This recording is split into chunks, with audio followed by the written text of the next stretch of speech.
బీసీల 42% రిజర్వేషన్ల సాధన సమితి ఆధ్వర్యంలో జరుగుతున్న ఈ ప్రెస్ మీట్ కార్యక్రమాన్ని కోఆర్డినేట్ చేస్తున్న ఐలి వెంకన్న గౌడ్ గారికి, ముఖ్యంగా ఈ కార్యక్రమానికి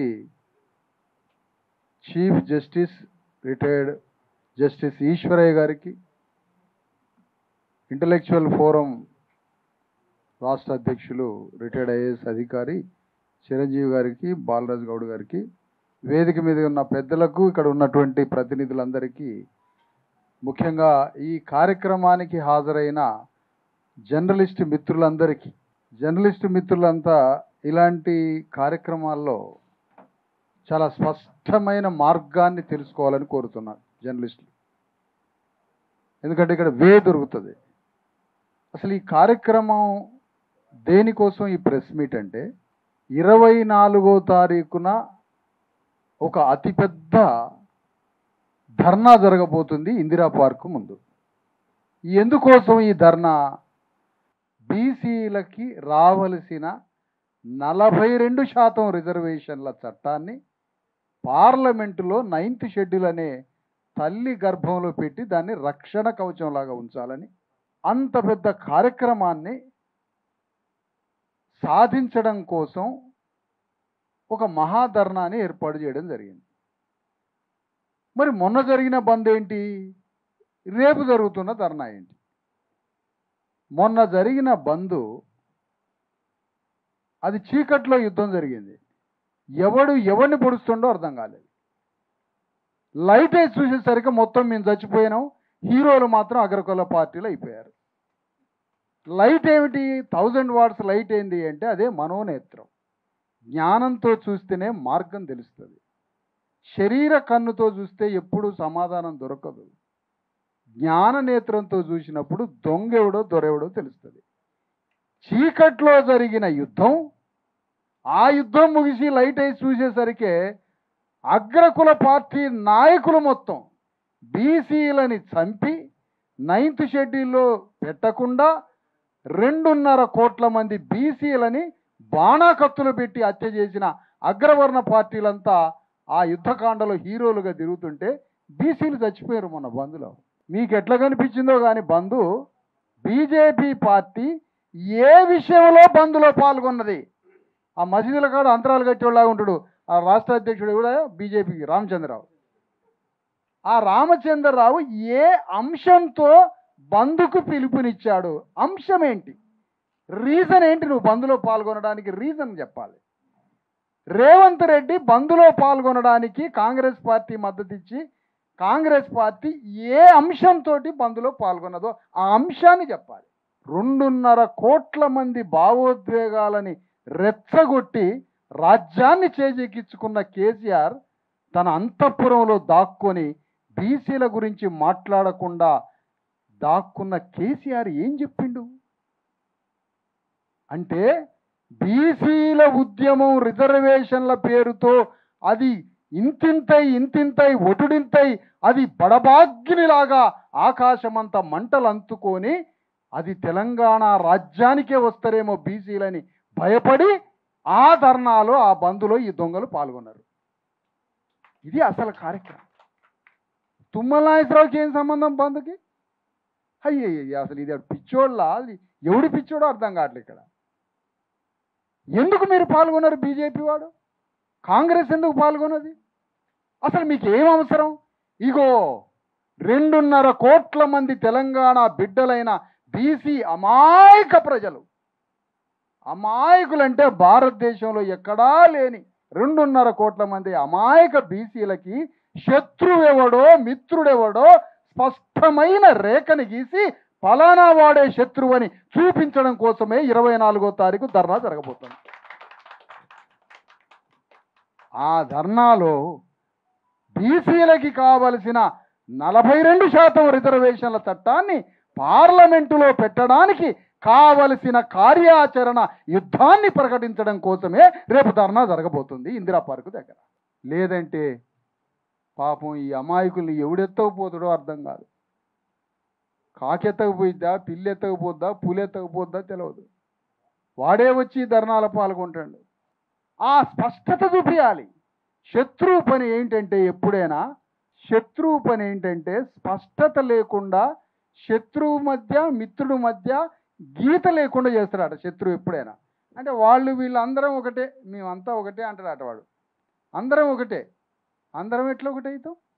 నువ్వు వేరు, మేము వేరు. మా బతుకు వేరు, నీ బతుకు వేరు. నీ సంస్కృతి వేరు, మా సంస్కృతి వేరు. నీ రాజకీయం వేరు, మా రాజకీయం వేరు.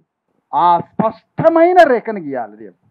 స్పష్టమైన రేఖ గీయకపోతే రావే బీసీ పోరాటానికి రావే అని వాడే ట్రాక్టర్లు పెడతాడట, వాడే కారు పెడతాడట. రావే బీసీ పోరాటంలోకి రావే అంటాడట. వాడే మమ్మల్ని ముంచి మమ్మల్ని చంపినోడే బీసీ పోరాటంలోకి వస్తాడట. ఇది ఎక్కడి విచిత్రం? భూగోళం పుట్టిన కాడి నుంచి అతిపెద్ద విచిత్రమైన బంద్ కార్యక్రమం ఏదైనా ఉంటే మొన్న జరిగిందే ఆ బంద్. ఇంతవరకు భూగోళ చరిత్రలో అంత కన్ఫ్యూజ్ బంద్ జరగలే.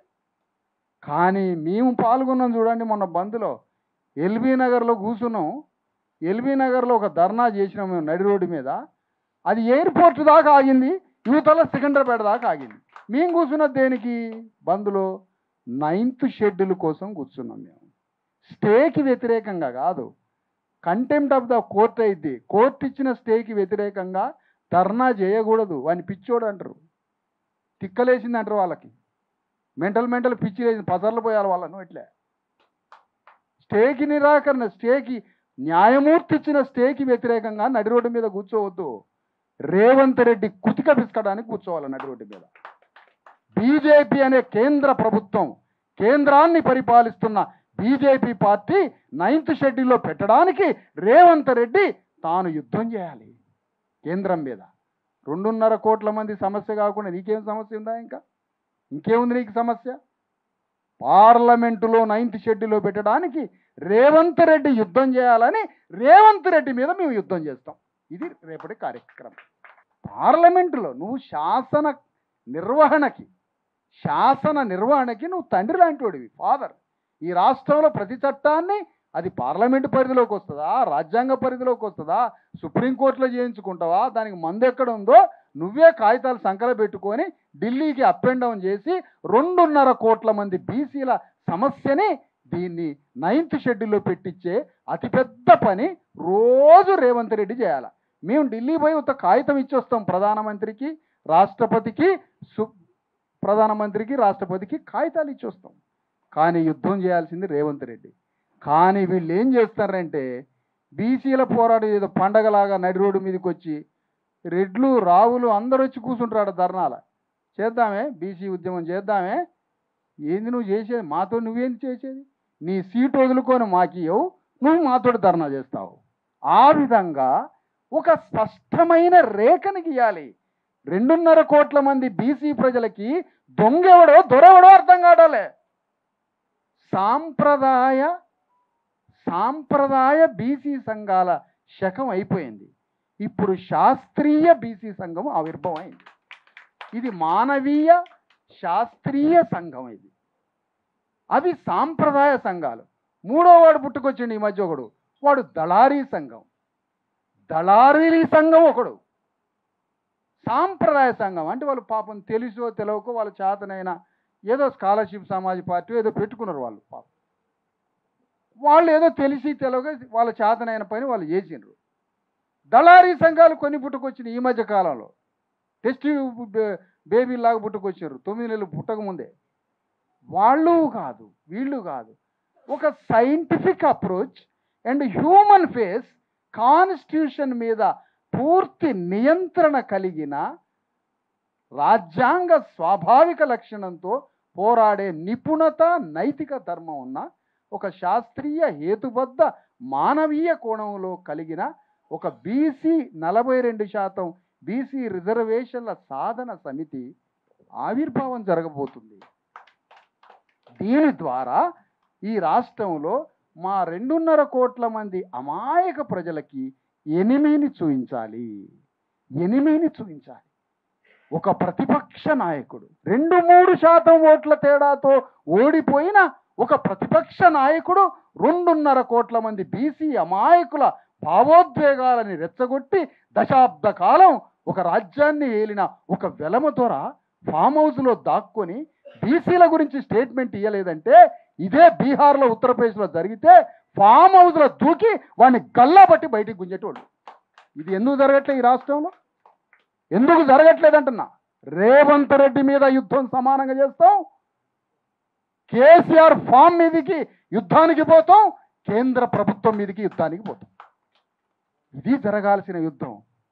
తెలంగాణ ఉద్యమంలో గుండెలల్లో కత్తులు పెట్టి పొడుచుకొని సత్యమే, ఉద్యోగాలు వచ్చి భవిష్యత్తుని తీర్చిదిద్దే మా చట్టాల కోసం మాత్రం మేము బయటికి రాలేదు.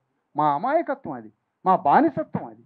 ఇప్పుడిప్పుడే ఈ సంఘం శాస్త్రీయ దృక్పథాన్ని నేర్పుతుంది.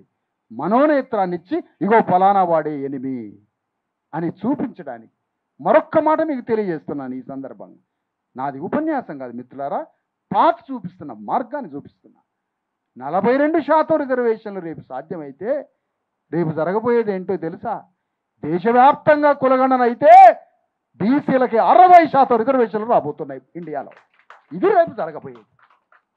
ఇండియన్ కాన్స్టిట్యూషన్ ప్రకారం రేపు దేశవ్యాప్తంగా కులగణన లెక్కించినప్పుడు చచ్చినట్టుగా 50% పైన 60% దాకా పేద బీసీ వర్గాలకు సంబంధించిన ముస్లింలు బీసీలకు కలిపి 60% రిజర్వేషన్లు రాబోతున్నాయి. 20% ఎస్సీలకు రిజర్వేషన్లు రాబోతున్నాయి. 10% పైన ఎస్టీలకు రిజర్వేషన్లు రాబోతున్నాయి. మొత్తం కలిపి భారతదేశ కులగణన అయితే 90% రిజర్వేషన్లోకి అడుగుపెట్టబోతున్నది ఈ ఉద్యమం. అంత పెద్ద పోరాటం మనది. 90% రిజర్వేషన్ల ద్వారా ఎక్కువ లాభపడతామా బీసీ ఎస్సీ ఎస్టీలు? తెలంగాణ ఉద్యమంతో వాడతామా వస్తామా లాభం? నేను లెక్కలే చూపిస్తా రేపు. 90% రిజర్వేషన్లు ఏం అడగబోతుందో తెలుసా? 3వ అడుగులో సంపదలో మా వాటా ఎంత, గవర్నమెంట్ ఇచ్చే కాంట్రాక్టర్లో మా వాటా ఎంత, ఉపాధిలో వాటా ఎంత, మొత్తం చట్టసభల్లో వాటా ఎంత, ఇది జ్యుడిషియరీలో న్యాయమూర్తుల్లో సెంట్రల్ యూనివర్సిటీ ప్రొఫెసర్ల వాటా ఎంత, కొలీజియం లెక్కలు ఏం చెప్తున్నాయో. ప్రతి న్యాయమూర్తి, నువ్వు 10 మంది న్యాయమూర్తులు నియమిస్తున్నావా, 9 న్యాయమూర్తులు మాకే కావాలా. లా మేకింగ్లో మాకు ఉరితాళ్లు బిగిస్తుండగా పోరాడి పోరాడి పోరాడి పోరాడి చిట్ట చివరి లా మేకింగ్లో కూడా మాకు ఉరితాళ్లు పోస్తున్నారు. ఎంత ఆట ఆడుతున్నారు మమ్మల్ని. అందుకని ఈ సందర్భంగా జర్నలిస్ట్ మిత్రులకు తెలియజేసేది ఏంటంటే, పాత ఏంటి అసలు ఈ ఉద్యమానికి, మార్గం ఏంటి? సాంప్రదాయ దళారీ బీసీలలో జరుగుతున్నటువంటి ఒక కార్యక్రమం నుంచి బయటకు వచ్చి ఒక శాస్త్రీయ మానవతా దృక్పథంతో జరుగుతున్న ఒక మహాపోరు రేపు 24వ తారీఖున ఇందిరా పార్క్ ముందు ఒక అతిపెద్ద మహాధర్నా జరగబోతుంది. అది ఒక నిరసన కార్యక్రమం. నల్ల చొక్కాలతో అందరూ రావాలని ఈ సందర్భంగా ఆహ్వానిస్తున్నాం. రాష్ట్ర వ్యాప్తంగా ఇదే ఆహ్వానం. ఎందుకంటే ఇది ఆహ్వానం. ఈ ప్రెస్ మీట్ ద్వారా ఆహ్వానం పలుకుతున్నాం. అయ్యా, మీరు జిల్లాలలో 100 మంది 1000 మంది గ్రామాలలో బీసీ ఉద్యమం గురించి చర్చించుకున్నారు, కానీ నాయకుడు లేడు, కార్యకర్త లేడు. పైనుంచి ఏదో పిలుపు వచ్చింది, మీరంతా పోయింది. నాయకుడు ఎవడంటే మళ్ళీ ఆరెడ్డి గారే, రావే బీసీ ఉద్యమంలోకి రావే అంటాడు. వాడే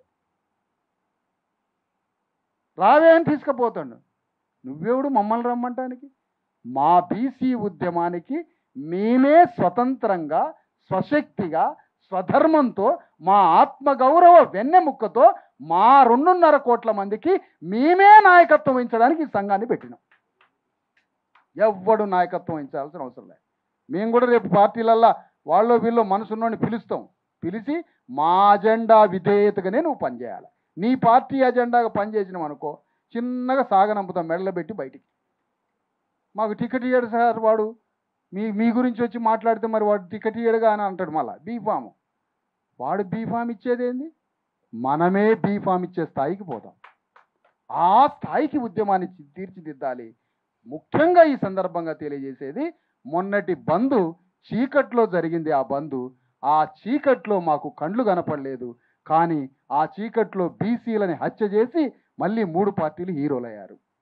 రేపు నిరసన బంద్లో 1000 వాట్స్ లైట్స్ అంటే మనోనేత్రం ఓపెన్ చేసి రేపు జరగబోయే 24వ తారీఖు ధర్నాలో అసలు 2.5 కోట్ల మంది బీసీలకి శత్రువు ఎవడో మిత్రుడెవరో స్పష్టంగా తెలియజేసి ఆ శత్రువు మీద మా 42% రిజర్వేషన్ల చట్టాన్ని 9th షెడ్యూల్లో పెట్టడానికి ఒక యుద్ధాన్ని, ఒక కార్యాచరణని అక్కడ ప్రకటించబోతున్నామని ఈ సందర్భంగా తెలియజేస్తా ఉన్నాం.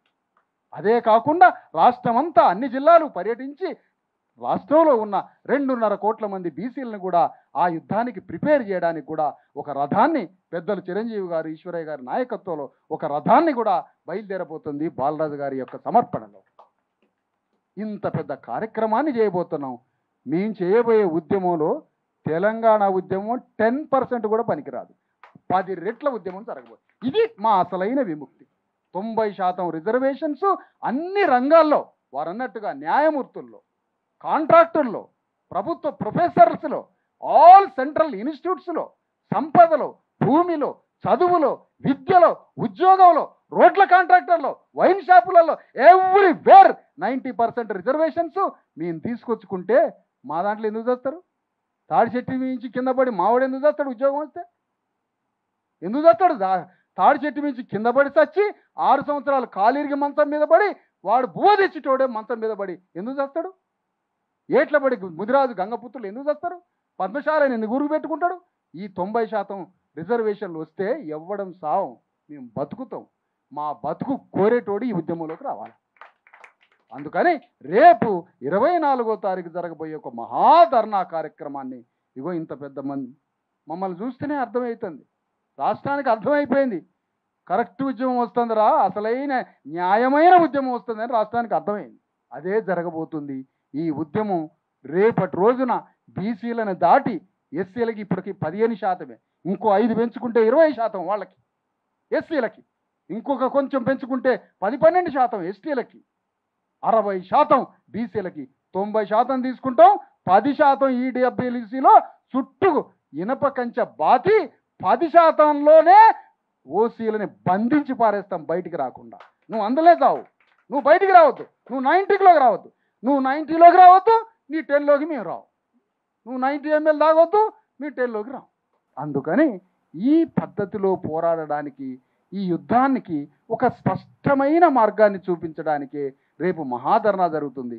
మేము మాట్లాడిన అన్ని అంశాలతో పాటుగా చిన్న చిన్నవి ఏమన్నా ఉన్నా కూడా వాటిని సరి చేసుకుంటూ రాజ్యాంగబద్ధంగా పార్లమెంటులో 9th షెడ్యూల్లో పెట్టించి ఏ విధంగా ఈ చట్టాన్ని అమలు చేయించుకొని విజయవంతంగా పార్లమెంట్లో 9వ షెడ్యూల్లో పెట్టడానికి కావలసిన మొత్తం న్యాయ నిపుణతని మీ ముందు ఈశ్వరయ్య గారు వివరిస్తారని వారిని చివరిగా మాట్లాడిద్దామనే నేను ముందుగా మాట్లాడాను.